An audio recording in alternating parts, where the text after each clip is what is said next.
Bismillahirrahmanirrahim. Assalamualaikum warahmatullahi wabarakatuh. Alhamdulillah rabbil alamin. Wassalatu wassalamu ala ashrafil anbiya'i wal mursalin. Sayyidina Muhammadin wa ala alihi wa ashabihi ajma'in. Faqala Allah Ta'ala fi kitabihil karim. Ba'da a'udzu billahi minasyaitonir rajim. Ya ayyuhalladzina amanu taqullaha haqqa tuqatihi wa la tamutunna illa wa antum muslimun. Wa qala ta'ala fi ayatin ukhra wa idza qara'tal qur'ana ja'alna bainaka wa bainal ladzina la yu'minuna bil akhirati hijaban mastura. Amma ba'd. Jamaah Masjid Darussalam rahimakumullah, alhamdulillah malam hari ini kita lanjutkan kajian kitab karya Dr. Muhammad Ahmad Al-Mubayyad yang judul aslinya adalah Al-Mawsu'atu fil Fitani wal Malahim wa Ashratus Sa'ah, yang kalau diterjemahkan harfiahnya ensiklopedia dalam perkara fitnah dan peperangan-peperangan serta tanda-tanda hari kiamat. Lalu kemudian oleh penerbit di Jogja diberikan judul yang lebih mudah diingat tetapi sekaligus menarik, yaitu Ensiklopedia Akhir Zaman. Ya. Bukunya seperti ini, bagi yang belum punya, kalau ingin mengikuti acara ini terus, alangkah baiknya dia memilikinya. Dan kita hari ini sampai di halaman 122, yaitu sub pasal C. Syahidnya Utsman ibn Affan radhiyallahu anhu dan awal mula fitnah yang besar. Ya. Jadi mungkin kalau kita susuri terus ini perjalanan bahasan kita, kita seperti membahas sejarah ya Pak. Tapi ada bedanya.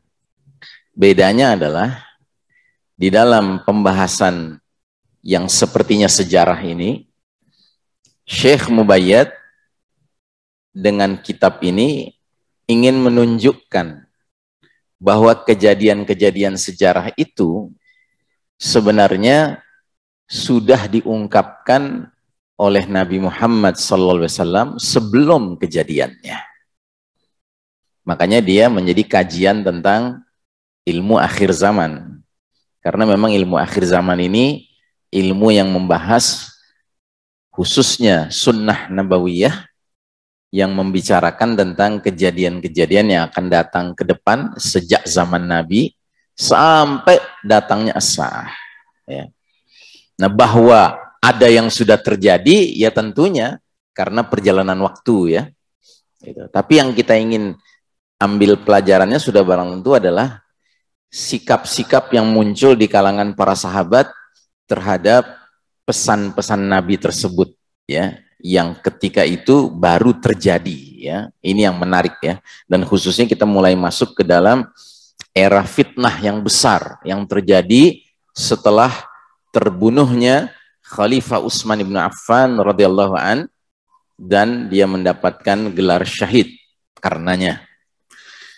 Setelah wafatnya Khalifah Umar ibn Khattab radhiyallahu an, kaum muslimin bersepakat melantik Utsman ibn Affan radhiyallahu an sebagai khalifah berikutnya. Nah, ini kita kasih catatan sedikit ya. Bersepakat. Jadi di masa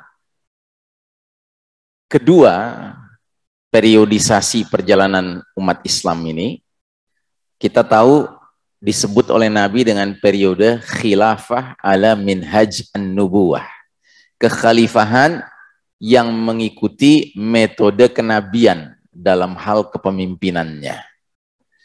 Nah, jadi periode kedua ini berbeda dengan periode ketiga. Periode ketiga disebut dengan era mulkan abdon, raja-raja yang menggigit. Padahal di periode ketiga sejarah mencatat umat Islam juga tetap dipimpin oleh pemimpin tertingginya yang bergelar khalifah, yang berarti sistemnya juga tetap khilafah, ya. Tapi kenapa Nabi menyebut periode ketiga dengan sebutan yang khusus? Kenapa tidak lanjutkan saja periode ketiga itu sebagai periode khilafah ala minhajin nubuwah? Karena memang ada perbedaan. Jadi di periode kedua, para sahabat itu mereka masih berpegang teguh kepada apa-apa yang diajarkan Nabi SAW kepada mereka. Yang dalam hal ini, urusan kepemimpinan itu haruslah ditempuh melalui apa yang disebut dengan musyawarah untuk mencapai kesepakatan, mencapai mufakat, ya, musyawarah mufakat, ya. Nah, dan sudah barang tentu kalangan yang bermusyawarah itu tidak semua sahabat, tetapi ada kalangan tertentu yang kemudian dikenal dengan ahlul halli wal aqd. Ya, ini orang-orang terpercaya, senior-senior, biasanya mereka punya kriteria-kriteria tertentu. Ya, pernah ikut perang Badar misalnya, pernah ikut berbagai peperangan lainnya misalnya, ya, pergi hijrah begitu, ya. Nah, ini orang-orang pilihan dan semuanya thiqat. Ya, thiqat itu artinya terpercaya. Nah, begitu juga setelah terbunuhnya Khalifah Umar bin Khattab radhiyallahu an, maka Umar menunjuk 6 orang sahabat untuk menjadi ahli syura, ya, membicarakan siapa yang pantas menggantikan dirinya, begitu. Nah, dalam hal ini setelah mereka bermusyawarah, bersepakatlah untuk mengangkat, melantik, membaiat Utsman bin Affan radhiyallahu an sebagai khalifah berikutnya. Di zaman Mulkan Adhan tidak demikian. Di zaman Mulkan Adhan, sekalipun pemimpin tertingginya namanya khalifah, sistemnya masih khilafah, sumber utama nilai, norma, dan hukum adalah kitabullah wa sunnah, tetapi seorang khalifah itu menunjuk penggantinya. Dan penunjukan itu biasanya meliputi, mencakup kalangan keluarga sendiri. Makanya dikenal sebagai era kerajaan, era muluk, ya, kerajaan-kerajaan.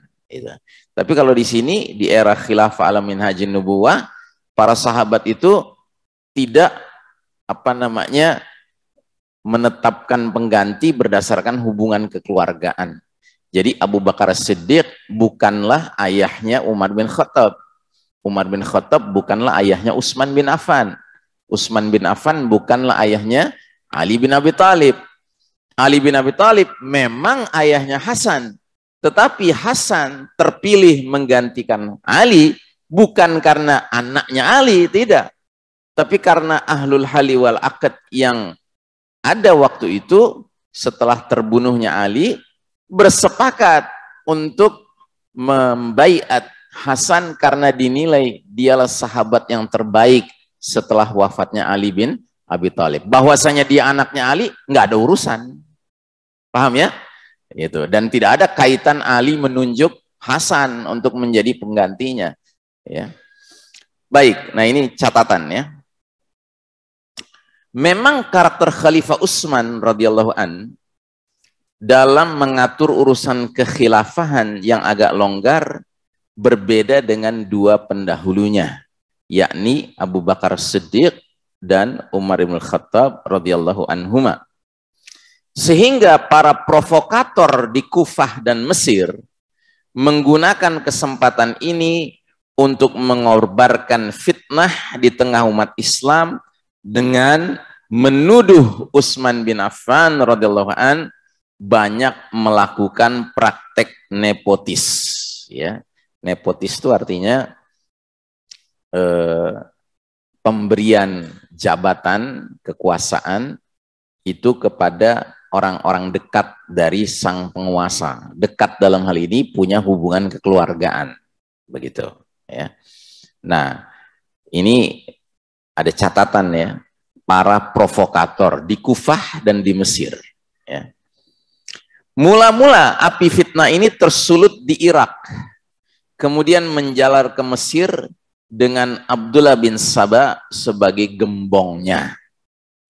Mulailah dia mengobarkan fitnah pembunuhan karakter yang bertujuan agar orang-orang membenci Utsman bin Affan radhiyallahu an serta memprovokasi mereka agar membunuhnya. Bahkan Yahudi yang satu ini, maksudnya Abdullah bin Saba, pura-pura masuk Islam. Dialah otak di balik pengepungan kediaman Utsman bin Affan di kota Madinah sampai beliau terbunuh, ya. Jadi Abdullah bin Saba ini sosok Yahudi asalnya, tapi kemudian masuk Islam agar diterima oleh komunitas Islam. Tapi sebenarnya dia tidak pernah mengimani ajaran Nabi Muhammad SAW. Bahkan dia memang seorang pembenci Islam. Ya, dia musuh di dalam selimut. Ya. Dan Abdullah bin Saba ini dialah awal mula yang mengembangkan ajaran Syiah, ya, dengan cara dia mengelu-elukan Ali bin Abi Thalib radhiyallahu an di satu sisi, sementara di sisi lain dia menjelek-jelekan sahabat Utsman bin Affan radhiyallahu an, bahkan menjelek-jelekan Umar bin Khattab radhiyallahu an, bahkan menjelek-jelekan Abu Bakar As-Siddiq radhiyallahu an, ya. Termasuk menjelek-jelekan istri-istri Nabi, terutama Aisyah radhiyallahu anha, anaknya Ali bin Abu Bakar Siddiq, dan Hafsah, anaknya Umar bin Khattab radhiyallahu anhu. Ya. Nah, tapi kalau kita ngomong sama orang Syiah tentang sosok Abdullah bin Saba ini, mereka akan menyangkal, ya. Dengan cara apa? Dengan cara mengatakan bahwa sosok Abdullah bin Saba ini sosok fiktif, nggak pernah ada dalam sejarah, ya. Jadi mereka nggak pernah mau mengakui, padahal jelas-jelas, ya, dalam konteks pembunuhan Utsman bin Affan bisa dikatakan Abdullah bin Saba inilah provokatornya, ya. Nah, jadi saudaraku rahimakumullah, memang musuh-musuh Islam itu semenjak Nabi Muhammad SAW diutus sudah benci sekali dengan barisan kaum muslimin yang makin hari makin menunjukkan soliditasnya, bahkan wilayah kepemimpinannya semakin meluas, yang asalnya cuma sejazirah Arab di bawah pimpinan Nabi Muhammad sampai beliau wafat. Kemudian setelah Abu Bakar menjadi khalifah, meluas ke wilayah Syam, ya kan? Padahal itu wilayah yang dikuasai Romawi, ya, salah satu negara adik kuasa. Di zaman kepemimpinan Umar bin Khattab bahkan meluas ke wilayah Persia, juga merupakan salah satu negara adidaya, ya kan? Nah, jadi mereka geram sekali. Mereka tidak suka melihat kekuatan umat Islam ini yang makin hari semakin, ya, kokoh, ya. Nah, maka mereka akhirnya berpikir bagaimana caranya melakukan penetrasi ke dalam, ya, dengan cara menyusupkan, ya. Nah, dalam hal ini sosok yang digunakan adalah sosok orang Yahudi bernama Abdullah bin Saba yang pura-pura masuk Islam, lalu setelah masuk Islam dialah yang memanas-manasi umat Islam, ya, untuk menilai Utsman bin Affan sebagai khalifah yang tidak becus, tidak pantas, dan karenanya harus dimakzulkan. Bahkan lebih jauh daripada itu, bukan saja dimakzulkan itu artinya diapakan? Dilengserkan, ya, kalau istilah kita. Ya, tapi bahkan cara memakzulkannya itu dengan cara di-assassinate, dibunuh, ya. Nyawanya, ya, dibunuh, ya. Nauzubillah min dzalik. Nah, jadi dengan terbunuhnya Utsman bin Affan radhiyallahu an, maka tersulutlah api fitnah dan sekaligus menjadi sebab bagi fitnah-fitnah selanjutnya yang melanda umat Islam hingga saat ini.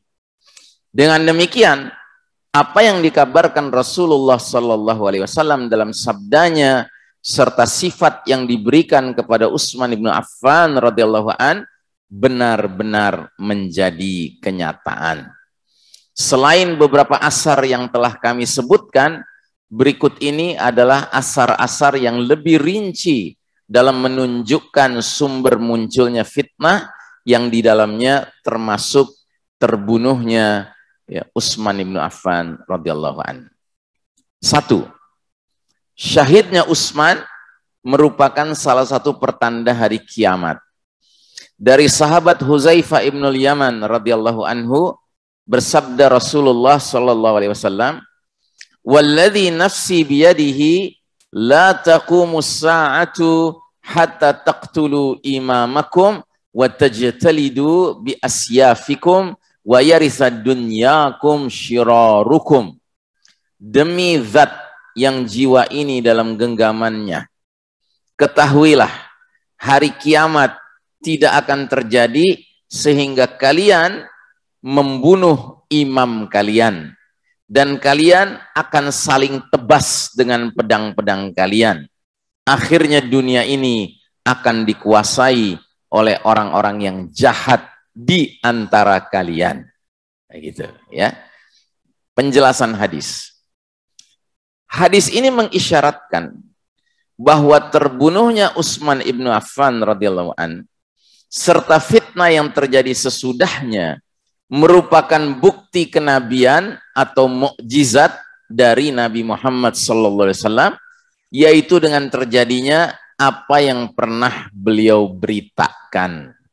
Di samping itu, hadis ini juga memberikan petunjuk dengan jelas bahwa kematian Utsman bin Affan radhiyallahu an serta konflik internal antar umat Islam yang terjadi setelah itu merupakan min alamatis sa'ah, di antara pertanda hari kiamat ya.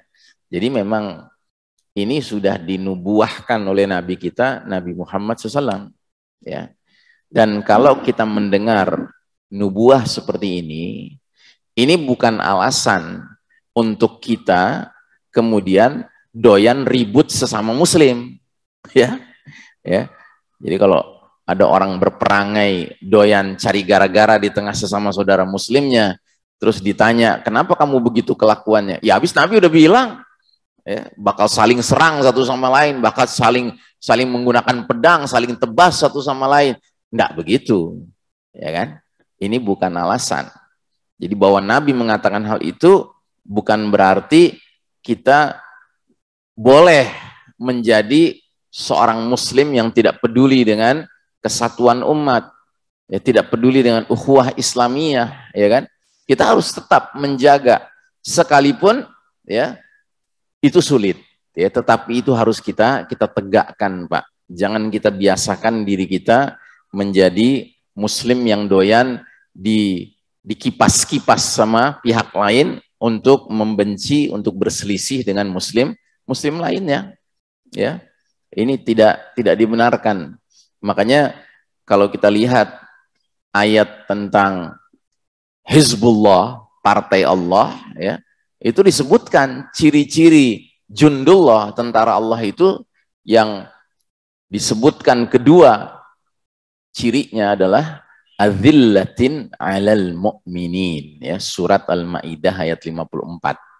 Saling berlemah lembut dengan sesama orang beriman, ya. Bahwa kita punya perbedaan pendapat itu biasa, Pak. Ya. Kita harus sadar bahwa jangankan kita orang yang tidak terlalu dalam ilmu agamanya, sedangkan di kalangan ulama saja ada istilah ikhtilaful ulama, perselisihan di kalangan ulama, ya kan? Ya apalagi kita, Pak, yang ilmunya dangkal, ya kan? Ya, sehingga nggak perlulah kita mengembangkan istilah ikhtilaful juhala, ya kan? Perselisihan pendapat di kalangan orang-orang jahil, orang-orang bodoh gitu, ya kan? Nah, jadi setidak-tidaknya sekalipun kita ya berbeda pendapat dengan saudara kita, tapi kita harus menjaga agar sikap lemah lembut ini terpelihara satu dengan lainnya. Karena biar bagaimanapun kita harus selalu mengingat, ya, Rabb kita satu, ilah kita satu, ya. Nabi kita satu, kitab kita satu, kiblat kita satu, ya kan? Jadi hal-hal yang mendasar itu tidak ada perbedaan di antara kita. Makanya kalau ada orang mengatakan, ya kalau gitu kalian jangan ribut terus dong Sunni dengan Syiah, ya kan? Nah, di sini ada masalah. Ya, yang mau ribut siapa? Bukan kita yang mau ribut. Justru Syiah itu yang menjadi ya penyebab keributan dari awal. Dengan mereka bahkan ya sudah mengkategorisasikan sahabat, ada sahabat yang menurut mereka diterima Allah Ta'ala dan ada sahabat-sahabat yang tidak diterima sama Allah Ta'ala. Padahal yang mereka maksudkan tidak diterima itu kalangan sahabat-sahabat yang sudah teruji, sudah terbukti peranan kontribusinya di dalam menegakkan Izzul Islam wal Muslimin. Ya. Dan tingkat kebencian mereka kepada sahabat-sahabat mulia ini itu sampai mereka tuangkan dalam tata cara ibadahnya. Bayangkan, ya. Jadi kalau Anda pernah lihat orang Syiah sholat, itu ketika terakhir mereka mau salam kanan salam kiri, itu kan ada begitu-begitu di paha tuh Pak, ya kan?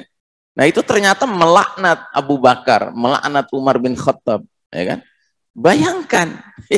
Jadi kalau kita bicara ribut Sunni Syiah, siapa biang kerok ribut awalnya? Ya, bukan kita. Bagi kita semua sahabat itu radhiyallahu anhum ajmain, dengan segala perbedaan-perbedaan pendapat di kalangan mereka satu dengan lainnya. Ya. Qad khalat, ya, sudah berlalu mereka. Bagi mereka ganjaran yang mereka bakal terima dan bagi kita ganjaran yang bakal kita terima. Makanya saya mengulang kembali rekomendasi saya, kalau sudah berbicara tentang masa fitnah setelah terbunuhnya Utsman bin Affan radhiyallahu an, apalagi setelah kemudian muncul perang Jamal, perang Siffin, ya kan? Bacalah bukunya Abul A'la Al-Maududi, seorang ulama dari Pakistan, ya rahimahullah. Beliau menulis buku dengan judul terjemahannya Khilafah dan Kerajaan, ya. Dalam buku tersebut dengan sangat rinci, sangat detail beliau meletakkan permasalahan keributan antara Ali dengan Aisyah, keributan antara Ali dengan Muawiyah dengan objektif, dengan adil, ya. Dan kadang-kadang kalau kita benar-benar mengunyah-ngunyah bacaan buku Khilafah dan Kerajaan Al-Maududi ini, kita bisa menangis, Pak. Ya, karena kita terus menyadari betapa lemahnya kita sebagai generasi di akhir zaman ini dibandingkan para sahabat yang mulia itu. Ya, sehingga Maududi menekankan sekali, jangan ada di antara kita generasi belakangan ini yang menyalah-nyalahkan, mau Ali kah disalahkan, mau Aisyah kah disalahkan, mau Muawiyah kah disalahkan, jangan. Ya karena apa? Masing-masing mereka punya pendapat yang sifatnya ijtihad. Ya, jadi keributan internal umat Islam di tahap-tahap awal itu berbeda dengan keributan umat Islam di belakang hari, Pak. Ya, di belakang hari umat Islam seringkali ribut sudah bukan urusan ijtihad, tapi urusan-urusan dunia, Pak. Sementara para sahabat dahulu kala, ya kan, mereka itu memang murni ijtihad, dan ijtihadnya ya tentunya ada yang benar dapat nilai 2, ada yang salah dapat nilai pahala 1. Begitu, ya. Baik. Terus yang kedua, Utsman bin Affan radhiyallahu an berada di pihak yang benar. Dari Murrah ibnu Ka'ab radhiyallahu anhu, ia berkata, "Dzakara Rasulullah sallallahu alaihi wasallam al-fitana faqarrabaha famarra rajulun muqanna'un fi thawbin. Faqala hadha yawma idzin 'alal huda. Faqumtu ilaihi fa idza huwa Utsman bin Affan radhiyallahu an. Qala fa aqbaltu alaihi biwajhihi faqultu hadha. Qala na'am." Rasulullah SAW menceritakan tentang fitnah-fitnah yang akan terjadi dalam waktu dekat. Ya, waktu dekat dari masa para sahabat hidup. Ya. Melintaslah seorang laki-laki yang memakai cadar kain, ya. Maksudnya cadar kain itu dia memakai apa namanya? Penutup kepala yang menyebabkan mukanya menjadi sulit terlihat, ya.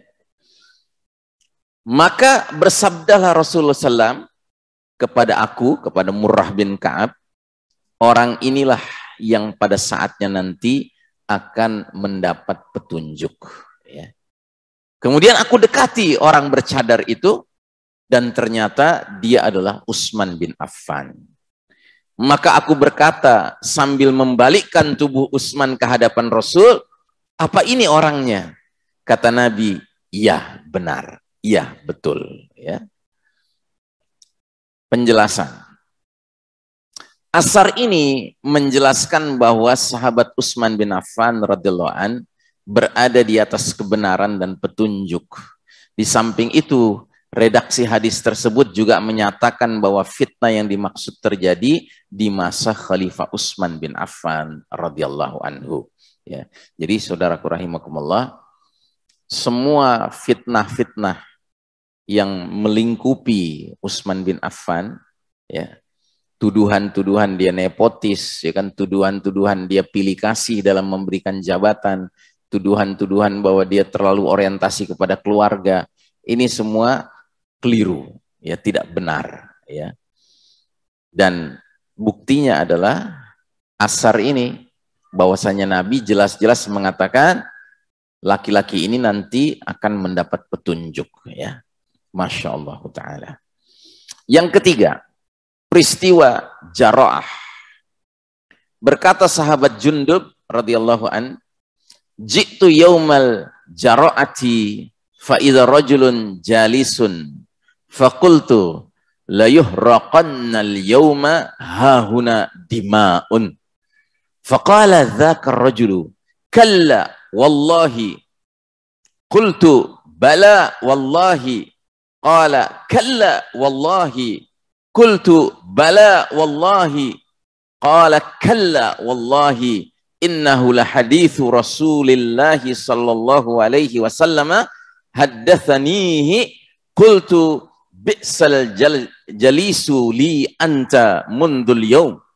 Tasma'uni ukhalifuka wa qad sami'tahu min Rasulillahi sallallahu alaihi wasallam fala tanhani.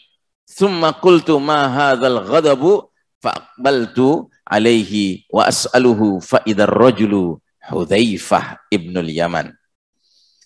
Aku datang pada saat peristiwa Jara'ah terjadi. Nah, ini ada catatan, ya. Jara'ah adalah nama kota yang terletak dekat Kufah dari jalur kota Hirah di daerah Irak, ya. Peristiwa Jara'ah adalah peristiwa di saat penduduk Kufah melakukan protes terhadap Utsman bin Affan radhiyallahu an yang mengangkat wali mereka untuk wilayah tersebut. Mereka menuntut agar Utsman radhiyallahu an melantik Abu Musa al-Asy'ari radhiyallahu an untuk menjadi gubernur wilayah ini. Akhirnya permintaan ini dikabulkan oleh Khalifah Utsman radhiyallahu an. Jadi tadinya Utsman menunjuk sahabat yang lain.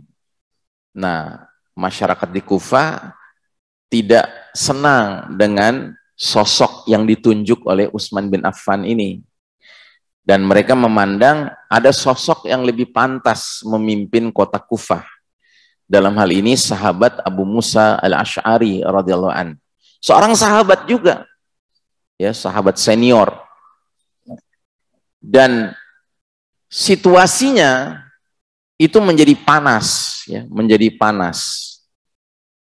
Sehingga ketika Utsman bin Affan mengirim utusan ke Kufah, ya, sahabat Jundub ini termasuk yang menganalisa situasi kondisi dan menduga kuat, wah, ini pertumpahan darah akan terjadi, begitu. Ya. Dia menduga akan terjadi pertumpahan darah karena utusan Utsman datang, rakyatnya di Kufah ini nggak ridho dengan pilihannya Utsman bin Affan, mintanya Abu Musa al-Asy'ari, ya kan? Sehingga terbayang sama Jundub, jika utusan ini terus mengokohkan pilihannya Utsman, bukan Abu Musa al-Asy'ari, pastilah terjadi pertumpahan darah. Ngerti ya? Sampai di sini, ya. Jadi memang urusan apa namanya? Urusan jabatan ini urusan yang potensi fitnahnya besar, Pak, ya. Makanya ada hadis Nabi yang berbunyi, al-imaratu fitnatun fid dunya wa nadamatun wa khizyun fil akhirah. Jabatan merupakan potensi fitnah di dunia dan potensi kehinaan dan penyesalan di akhirat nanti. Gitu. Makanya sekali lagi, orang-orang yang benar imannya itu biasanya tidak mau terlibat dalam perebutan jabatan, perebutan kekuasaan, ya, perebutan kursi kalau istilah sekarang, ya. Nggak akan. Kenapa? Karena sangat paham bahwa jabatan ini jangankan diperebutkan, nggak diperebutkan saja sudah menjadi potensi fitnah, apalagi diperebutkan. Gitu. Makanya ada satu kasus, seorang sahabat mengisyaratkan kepada Nabi agar dirinya ditunjuk, dikasih imaroh, dikasih jabatan, ya kan? Maka Nabi langsung mengomentari sahabat ini dengan komentar, inna fika mru'un jahiliyah, dalam dirimu ada sifat-sifat jahiliyah, gitu, ya kan? Kenapa? Karena meminta jabatan. Gitu. Jelas ya Pak sampai di sini, ya. Makanya kalau kita perhatikan hadis-hadis Nabi tentang kemunculan Al-Imam Al-Mahdi kelak nanti, ya. Imam Mahdi itu nanti dibaiatnya di depan Ka'bah oleh sejumlah orang yang mirip dengan jumlah pasukan perang Badar, 313 orang. Dan orang-orang ini orang-orang alim, orang-orang saleh, bersepakat membaiat Al-Mahdi, tetapi Al-Mahdi menolak dengan keras. Dan karena kerasnya penolakan mereka Al-Mahdi, maka orang-orang ini juga akhirnya memaksa dengan keras untuk membaiatnya. Yubayi'unahu wa huwa karihun. Akhirnya mereka membaiat Al-Mahdi dalam keadaan Al-Mahdi tidak menyukainya. Gitu. Maka kan yang jadi pertanyaan besar kita, kenapa Al-Mahdi tidak mau dibaiat jadi pimpinan umat? Ya. Padahal memang dia yang ditunjuk Allah Ta'ala untuk menjadi the certified leader, pemimpin yang dapat sertifikasi dari Allah langsung. Ternyata di antara analisanya, karena satu, Al-Mahdi benar-benar faham tentang yang namanya imaroh, jabatan itu. Al-imaratu fitnatun fid dunya wa nadamatun wa khizyun fil akhirah. Ya. Jabatan adalah potensi fitnah di dunia dan potensi kehinaan dan penyesalan di akhirat. Makanya dia nolak. Itu analisa pertama. Analisa kedua, karena Imam Mahdi tidak tahu dirinya Imam Mahdi. Gitu loh. Ya. Kalaulah Imam Mahdi tahu dirinya Al-Mahdi, dia nggak akan nolak jabatan itu. Tapi karena dia tidak tahu dirinya Al-Mahdi, makanya dia menolak. Kenapa Allah bikin skenarionya Al-Mahdi nggak tahu dirinya Al-Mahdi? Karena kalau Al-Mahdi tahu dirinya Al-Mahdi, orang lain juga bakal tahu dia Al-Mahdi.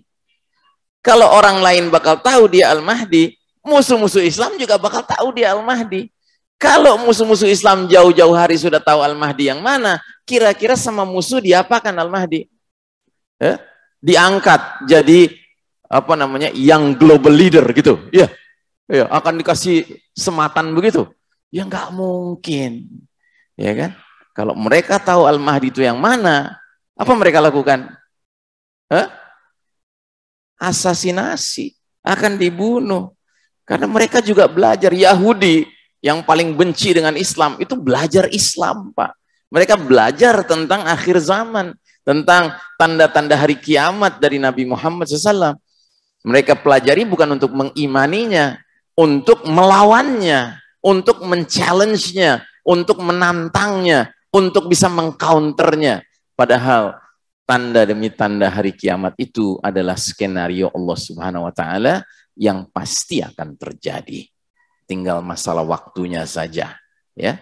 Nah, jadi saudaraku rahimakumullah, Utsman bin Affan ketika itu mengutus utusan ke Kufah ternyata bukan untuk menegaskan bahwa pilihan Utsman itulah yang dikokohkan jadi wali dari Kufah. Wali itu pemimpin, wali kota, ya kan, wali kota Kufah gitu. Tetapi diterima usulan ya masyarakat Kufah itu, dan akhirnya Abu Musa al-Asy'ari radhiyallahu anhu yang diangkat menjadi khalifah. Yang berarti terjadi tidak pertumpahan darah? Terjadi tidak? Hah? Ya tidak terjadilah, karena ya terakomodasi aspirasi masyarakat Kufah, ya. Peristiwa Jaro'ah adalah hari di saat penduduk Kufah melakukan protes terhadap Utsman bin Affan radhiyallahu an. Oh, saya belum baca terjemahannya sampai selesai ya. Saya tadi baru baca satu kalimat dari terjemahannya, terjemahan asarnya ya. Jadi kata Jundub, aku datang pada saat peristiwa Jaro'ah terjadi. Di sana telah ada seseorang yang duduk. Aku berkata, pasti hari ini akan terjadi pertumpahan darah di sini. Namun orang itu menyeletuk, tidak. Aku katakan, demi Allah, pertumpahan darah pasti terjadi. Namun orang itu kembali berkata, tidak. Aku katakan, iya.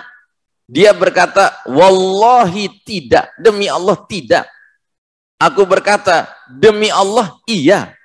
Dia berkata, demi Allah, tidak. Kemudian kata orang yang duduk itu, pertumpahan darah tersebut benar-benar sabda Rasulullah SAW. Beliau telah mengabarkannya kepadaku, bukan saat ini terjadinya. Aku katakan, sejak hari ini engkaulah teman duduk yang paling buruk. Engkau mendengar ucapanku yang aku sertai dengan sumpah yang menyelisihimu, padahal perkara yang benar telah engkau dengar dari Rasul. Mengapa engkau tidak mencegahku dari menyelisihimu dan dari sumpah yang sia-sia itu? Kemudian aku katakan, untuk apa aku tetap marah? Maka aku pun menghadap kepada orang itu dan meminta penjelasan darinya. Ternyata orang itu adalah Huzaifah ibnul Yaman radhiyallahu an. Jadi begitu Jundub tahu itu Huzaifah, ya, Jundub hilang rasa marahnya. Kenapa? Karena dia tahu Huzaifah ini sahabat senior yang memang spesialis dalam ilmu ya tanda-tanda hari kiamat. Itu sehingga lebih pantas dia tahu daripada dirinya. Begitu. Penjelasan, peristiwa Jaro'ah adalah hari saat penduduk Kufah melakukan protes terhadap Utsman bin Affan radhiyallahu an. Protes ini dilakukan karena beliau mengangkat wali dari kalangannya untuk wilayah tersebut. Mereka menuntut agar Utsman melantik Abu Musa al-Asy'ari untuk menjadi gubernur wilayah ini. Akhirnya permintaan ini dikabulkan oleh Khalifah Utsman radhiyallahu an. Setidaknya dari redaksi hadis tersebut tergambarkan ketegangan yang terjadi di kota Jaro'ah dan akan terjadi pertumpahan darah antara pihak Utsman dan penduduk kota. Hal ini sebagaimana yang dinyatakan oleh Jundub bahwa pada saat itu akan terjadi pertumpahan darah. Di samping dia melihat sendiri bagaimana penduduk kota telah siap menghadapi segala kemungkinan jika nantinya mereka menentang ketetapan Khalifah Utsman radhiyallahu an. Huzaifah radhiyallahu an yang pada saat itu duduk bersama Jundub radhiyallahu an mengeluarkan sumpah bahwa pertumpahan darah tidak akan terjadi. Pada kelanjutannya, dua orang bersahabat ini saling mengucapkan sumpah untuk meneguhkan pernyataan masing-masing. Dan pada akhirnya Huzaifah mengakhiri ketegangan dengan sahabatnya itu dengan sebuah penjelasan bahwa Huzaifah mengatakan pernyataannya itu berdasarkan hadis yang dia dengar langsung dari Rasulullah Sallallahu Alaihi Wasallam. Nah, akibatnya Jundub rada kesal dengan berkata tanpa mengetahui bahwa kawan duduknya tersebut adalah Huzaifah. Engkau ini bi'sal jalis, ya kan, teman duduk yang paling jelek, paling buruk. Jundub amat kesal karena Huzaifah membiarkan Jundub bersumpah atas suatu perkara, padahal Huzaifah tahu hadis Nabi yang menyelisihi sumpahnya Jundub. Andai saja Huzaifah sejak awal menjelaskan hadis Nabi atas peristiwa itu, tentu Jundub tidak perlu mengeluarkan sumpah yang keliru, sumpah yang salah, ya. Nah, pelajaran yang bisa diambil. Hadis tersebut mengandung beberapa pelajaran berguna bagi kita. Antara lain, kejelian jangkauan nalar yang dimiliki Huzaifah radhiyallahu an, khususnya yang berkaitan dengan berbagai permasalahan fitnah dan berbagai konflik umat Islam. Ya, tadi ini yang saya katakan. Memang Huzaifah ini dikenal spesialis, ya, mengerti tentang hadis-hadis Nabi soal alamatus sa'ah yang menyangkut fitnah-fitnah yang terjadi di tengah umat ini, ya. Maaf.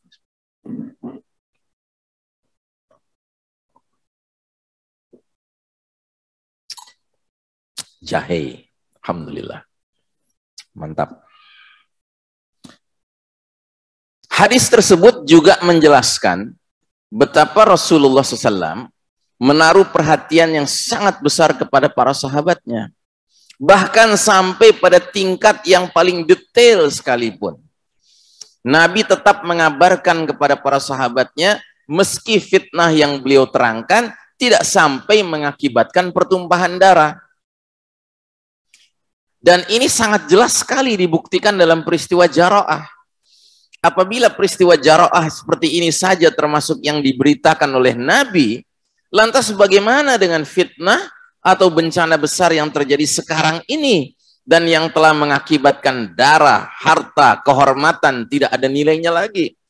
Menurut kami, sebenarnya hal ini telah banyak diberikan kabarnya oleh Rasulullah SAW dalam petunjuk-petunjuk beliau. Sayangnya, sahabat tipikal seperti Huzaifah ibnul Yaman radhiyallahu an di zaman ini sudah amat langka. Nah, ini, ya. Jadi Al-Mubayyad seperti menunjukkan, ya, betapa memang spesialnya Huzaifah ini dalam mengerti, memahami tanda-tanda akhir zaman, khususnya yang berkenaan dengan fitnah-fitnah yang terjadi di tengah tubuh umat Islam. Dan ketika kita menghadapi fitnah-fitnah yang seperti yang kita alami sekarang ini, ya kita membutuhkan sosok-sosok seperti Huzaifah ini. Ya, orang-orang yang bisa mengingatkan kembali bahwa apa yang kita alami ini pada dasarnya adalah sesuatu yang sudah diterangkan oleh Nabi 15 abad yang lalu.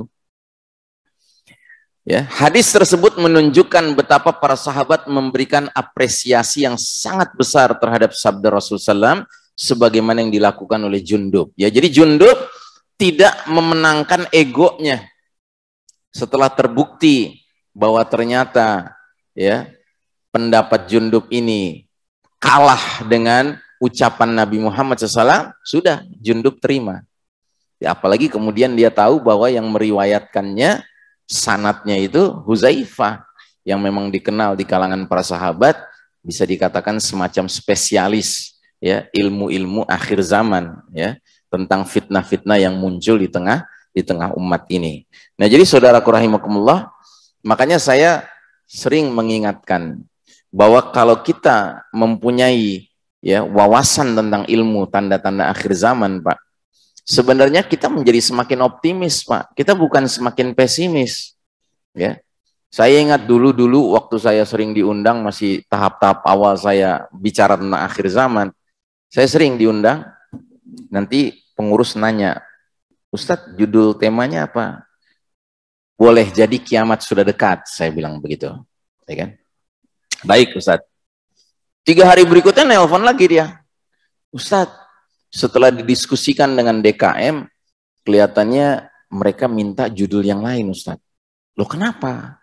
Ya karena takut dengan judul itu. Ya. Saya bilang, ini bukan judul dari saya, ini ayat loh, saya bilang. Ini ayat.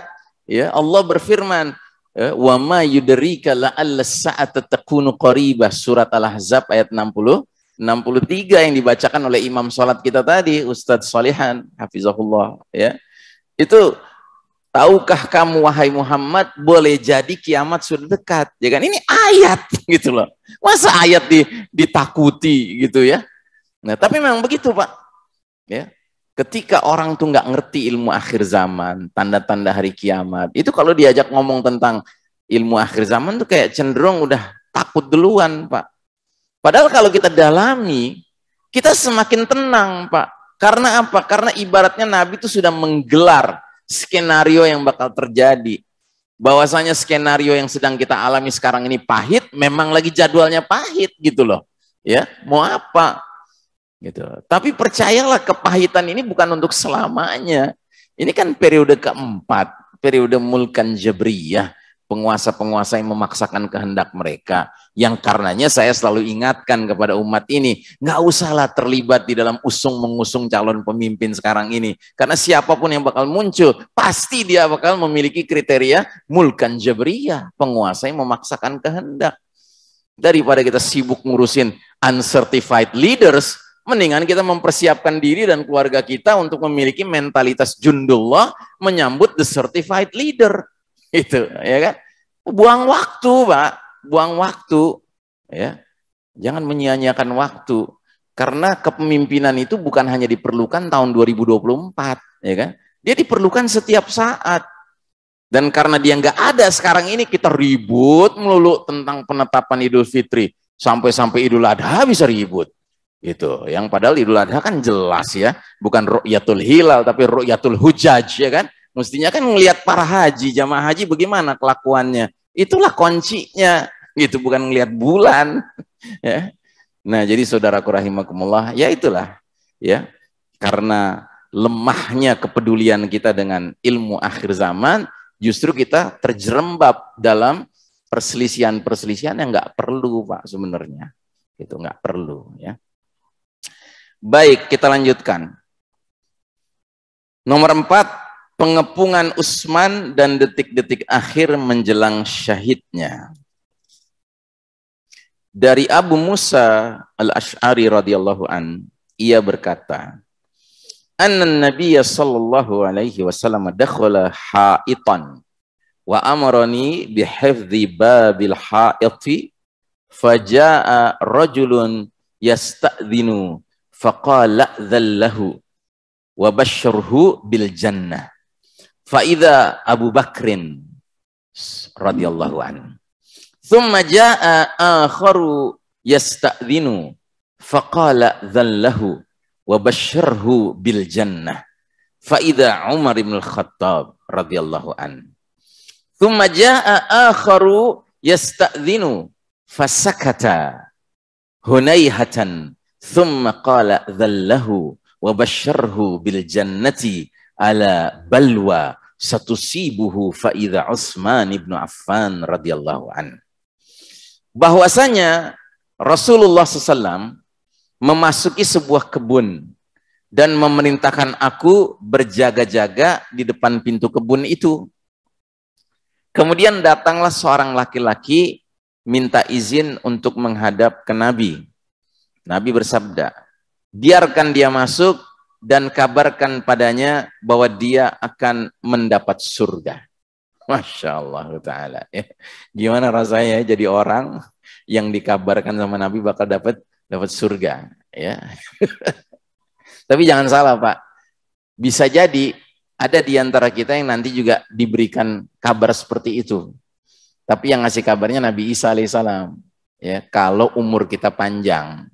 Sebab Nabi Isa alaihissalam nanti setelah membunuh Dajjal, ya kan, itu akan datang kepada umat Islam yang sempat jadi korban fitnahnya Dajjal, tapi istiqomah, ya kan, sampai timbul aneka penyakit yang mereka harus hadapi gara-gara kelaparan, kehausan, ya kan, mereka milih nerakanya Dajjal tenimbang surganya Dajjal, yang berarti memilih surganya Allah daripada nerakanya Allah.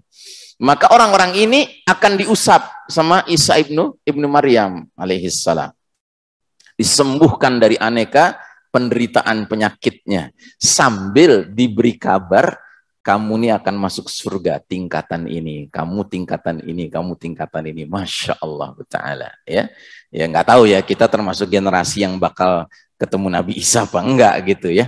Tapi yang jelas yang ketemu nantinya, dan dia telah menjadi korban fitnah Dajjal, tapi dia istiqomah, itu akan mendapatkan privilege, ya, keistimewaan, dikabarkan jadi penghuni surga, sebagaimana dulu para sahabat dikabarkan menjadi penghuni surga, seperti Abu Bakar Siddiq ini, ya. Nah, jadi kata Nabi kepada Abu Musa al-Asy'ari, biarkan dia masuk, kabarkan padanya bahwa dia akan mendapat surga. Ternyata laki-laki itu adalah Abu Bakar Siddiq radhiyallahu anhu. Kemudian datang lagi seorang laki-laki. Maka Rasul bersabda, biarkan dia masuk dan beri kabar gembira bahwa dirinya akan mendapat surga. Ternyata orang itu adalah Umar bin Khattab radhiyallahu anhu. Kemudian datang orang ketiga. Rasul terdiam sejenak. Kemudian bersabda, biarkan dia masuk dan beri dia kabar gembira bahwa dirinya akan masuk surga karena cobaan hidup yang menimpanya. Ternyata orang ketiga ini adalah Utsman bin Affan radhiyallahu anhu. Masya Allah. Penjelasan. Hadis ini ada isyarat bahwa fitnah yang amat besar akan terjadi di zaman Khalifah Utsman bin Affan radhiyallahu an. Bahkan fitnah itulah yang menyebabkan beliau terbunuh. Pelajaran yang bisa diambil, kadang ada yang mengatakan sesungguhnya apa yang terjadi pada Umar bin Khattab kelihatannya terjadi juga pada Utsman bin Affan. Akan tetapi Rasul tidak mengabarkan kepada Abu Musa tentang nasib Umar sebagaimana beliau kabarkan tentang Utsman. Karena apa yang terjadi pada Utsman bisa disebut musibah atau ujian yang amat sangat, ya. Jadi sama-sama mati terbunuh kan? Umar mati terbunuh, Utsman mati terbunuh. Tapi kenapa waktu Umar masuk cuman biarkan dia masuk, kabarkan pada dia, dia akan dapat surga. Sementara waktu Utsman masuk, Nabi sejenak berhenti, nggak komentar apa-apa. Akhirnya bilang, biarkan dia masuk dan kabarkan kepada dia bahwa dia akan masuk surga karena cobaan hidup yang menimpanya. Ada catatan, karena cobaan hidup yang menimpanya. Nah, jawaban atas pertanyaan ini, ada perbedaan jelas antara musibah yang menimpa Umar bin Khattab dan musibah yang menimpa Utsman bin Affan. Dalam hal ini, tidak ada salahnya jika dikatakan bahwa apa yang menimpa keduanya merupakan ujian atau ujian yang amat besar. Umar bin Khattab radhiyallahu anhu sebagaimana diketahui meninggal dibunuh orang Majusi, penyembah berhala api dari Persia. Siapa namanya? Abu Lu'lu'ah, ya, Abu Lu'lu'ah. Dan kematiannya tidak mengakibatkan adanya fitnah besar di kalangan para sahabat sesudah itu.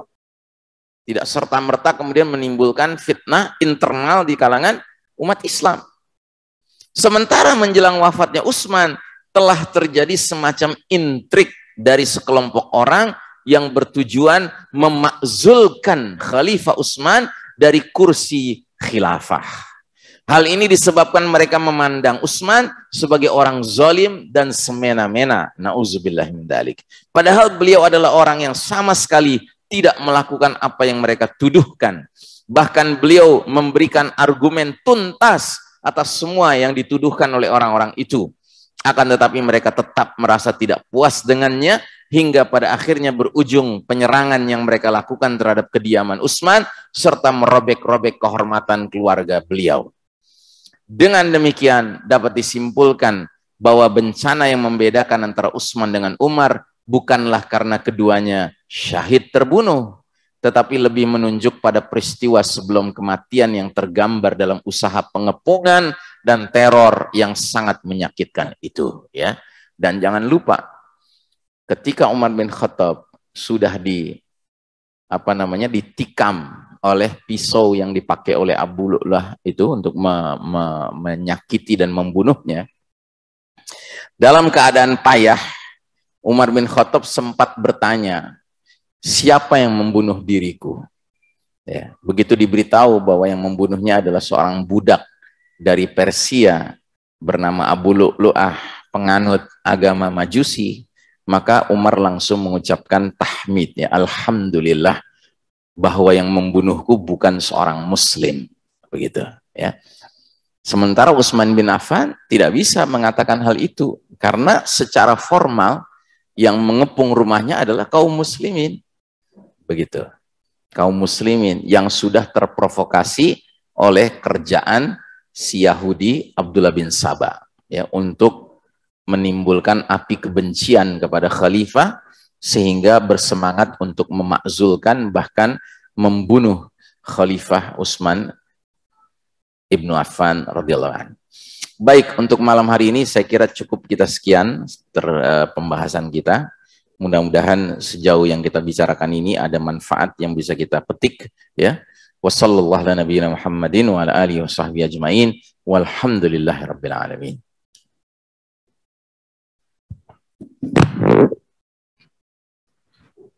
Jazakumullah khairan katsiran atas materi yang disampaikan oleh Ustadz Ihsan Tanjung.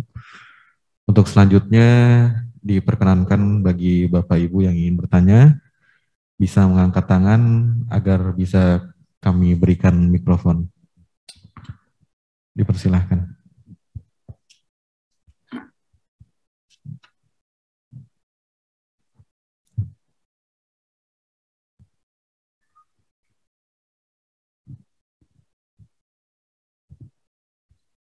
Assalamualaikum warahmatullahi wabarakatuh. Waalaikumsalam.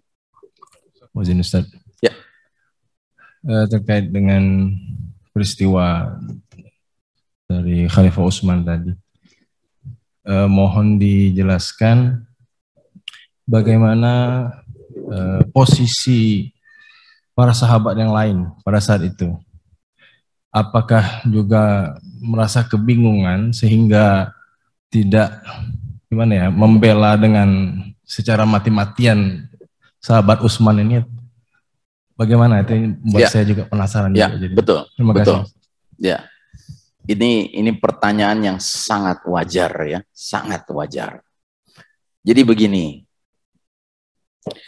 perlu dipahami bahwa kota Madinah ya adalah kota yang awalnya disebut Madinatun Nabi. Kotanya Nabi Muhammad Sallallahu Alaihi Wasallam. Karena Nabi hijrah dari Mekah ke Madinah, ya kan? Nah, dengan berjalannya waktu, Nabi sebagai pimpinan kaum muslimin di Madinah, ya kan? Mulailah suku demi suku, kabilah demi kabilah menerima Islam. Sampai akhirnya Nabi wafat tahun ke-10 Hijriah, sudah 10 tahun tinggal di Madinah, ya kan? Itu sak jazirah Arab sudah praktis semuanya memeluk Islam, ya kan? Ya kecuali mereka-mereka yang masih Yahudi, masih Nasrani, masih musyrik gitu kan. Tapi sebagian besar kabilah itu memeluk Islam, menerima Islam. Yang karenanya kota Madinah itu bahkan menjadi Madinah Al-Munawwarah. Ya. Apa artinya?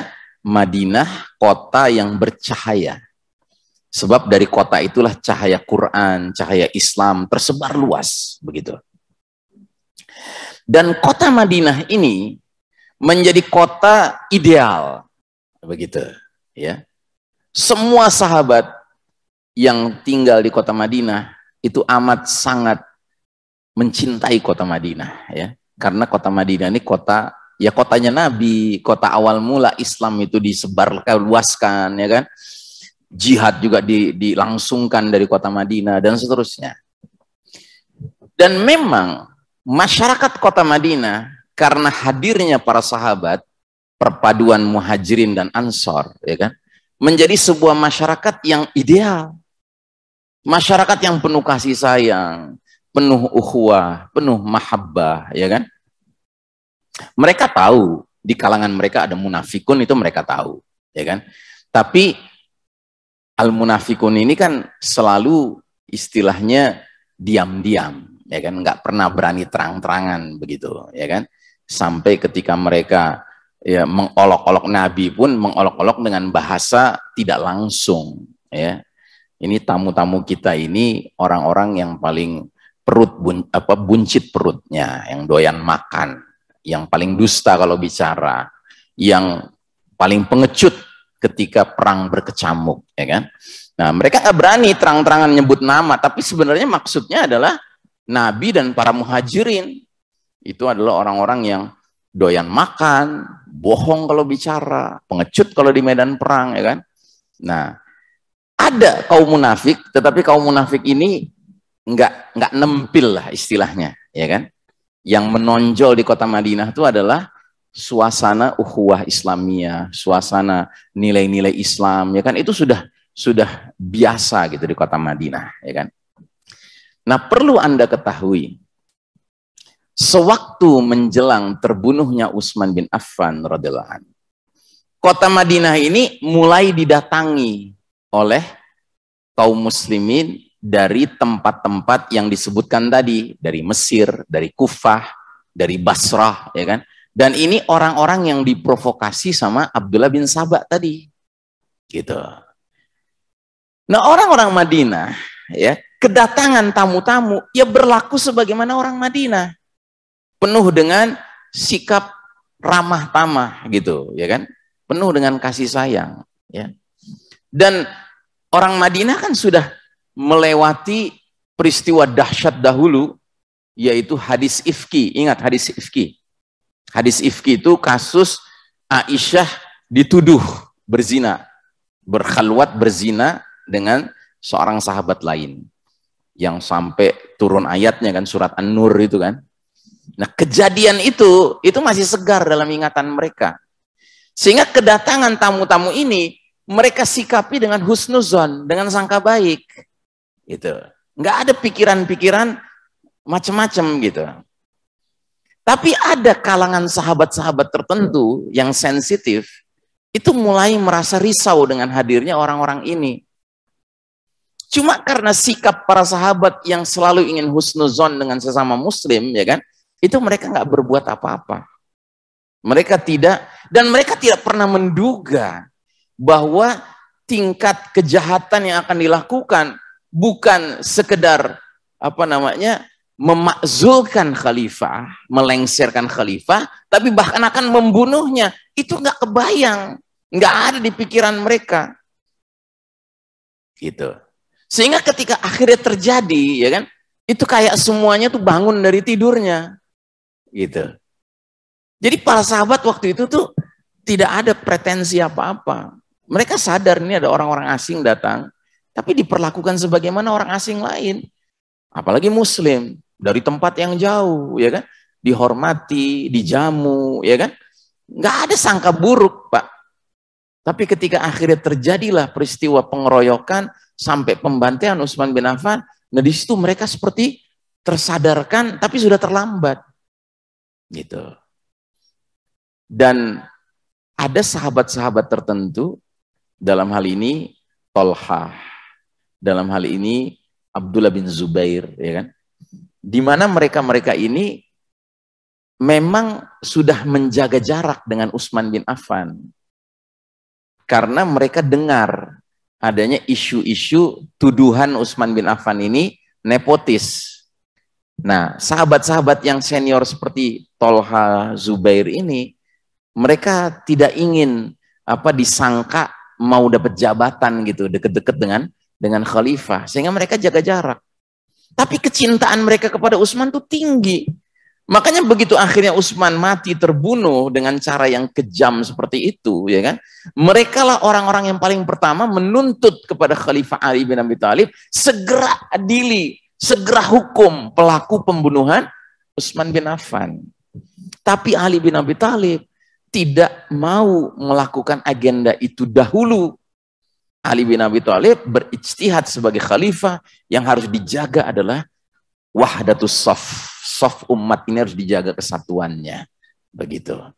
Kalau sekarang juga dilakukan itu, ya kan, itu akan menimbulkan perpecahan yang lebih hebat lagi, begitu, di mata ya khalifah. Sementara di mata Zubair, di mata Tolha, termasuk Aisyah radhiyallahu anha, ya ini nggak bisa, nggak boleh ditunda-tunda, begitu.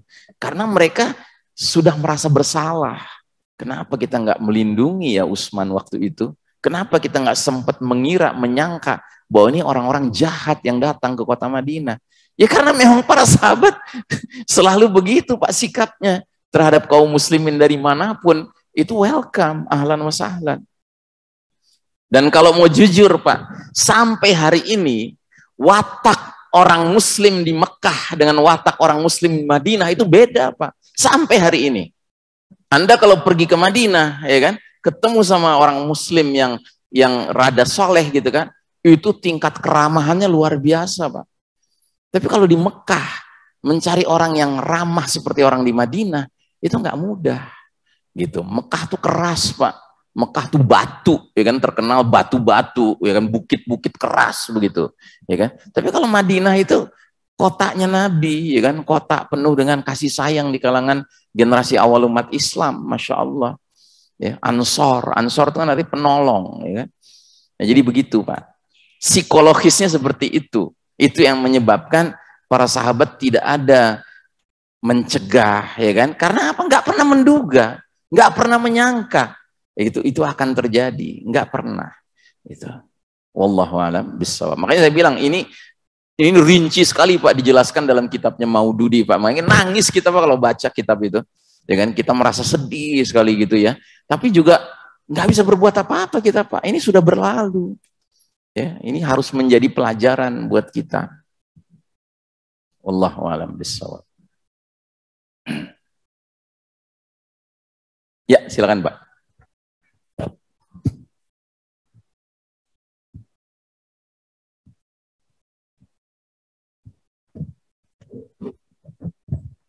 Terima kasih Ustadz.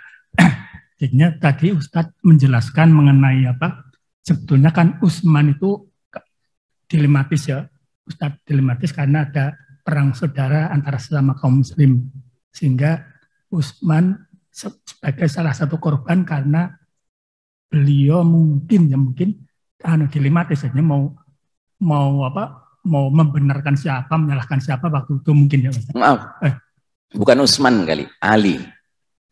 Bukan Utsman. Waktu Utsman hidup sebagai khalifah, itu belum terjadi Pak, perang antar kaum muslimin. Perang antar kaum muslimin baru terjadi setelah Utsman terbunuh, yaitu saat Ali bin Abi Thalib yang menjadi khalifah. Gitu. Ya, lanjut.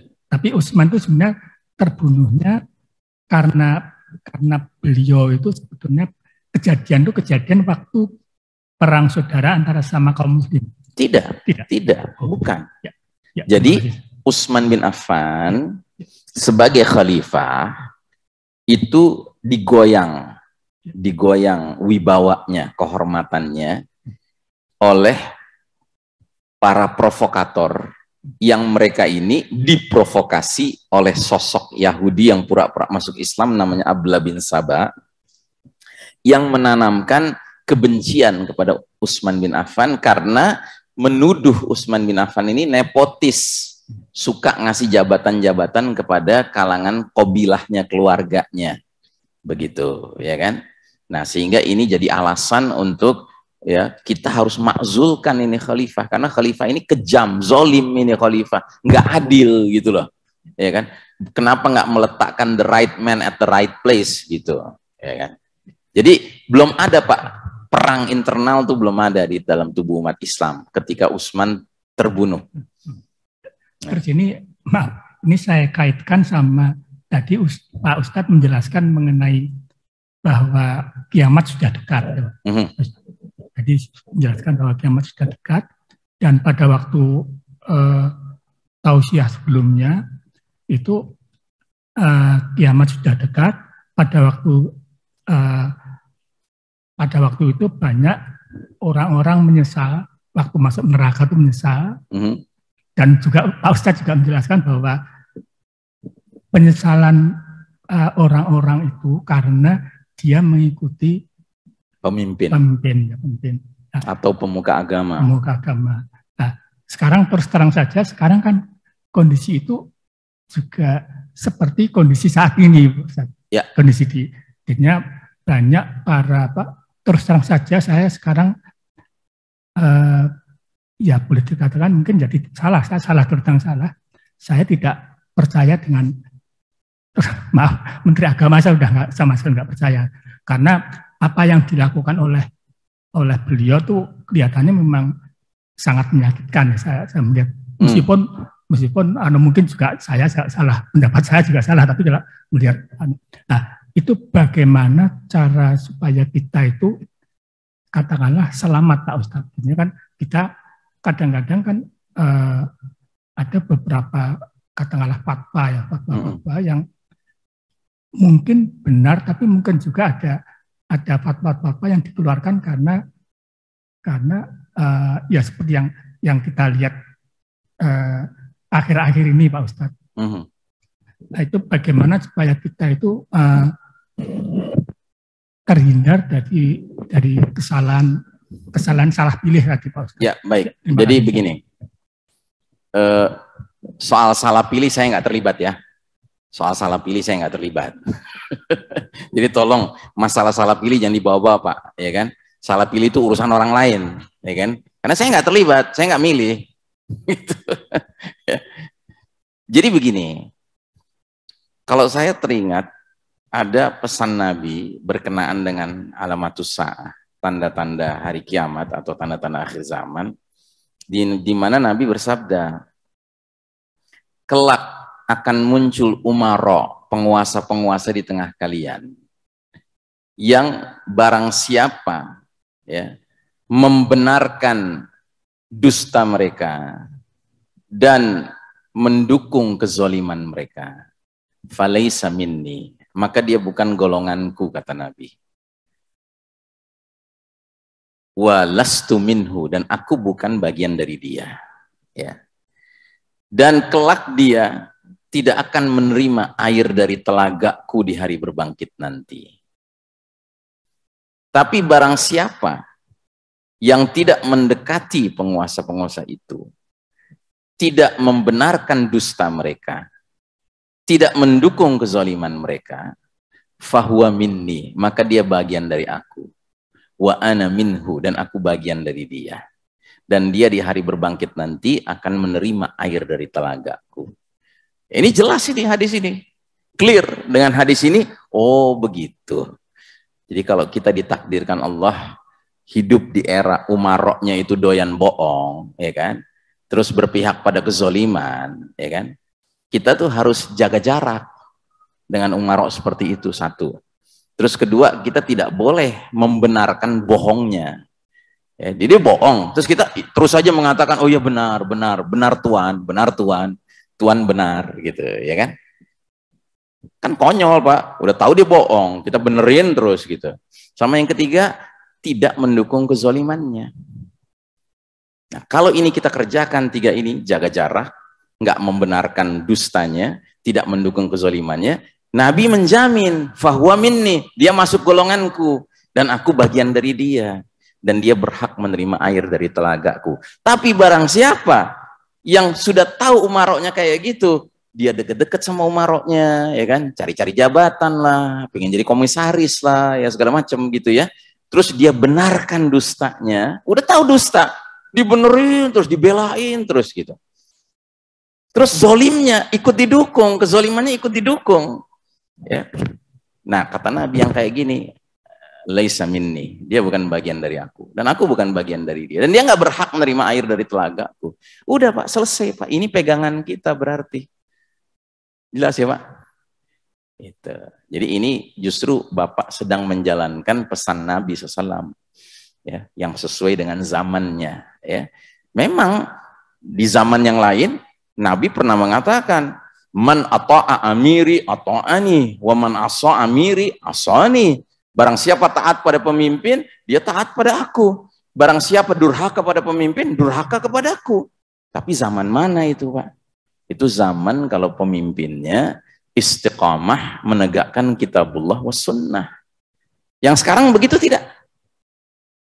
Ya jawab sendiri Pak. Gitu. Dan itu nggak ada urusan dengan salah pilih apa nggak salah pilih Pak. Itu urusan deskripsi, ya kan? Kita mendescribe, kita membaca peta kelakuan, begitu ya.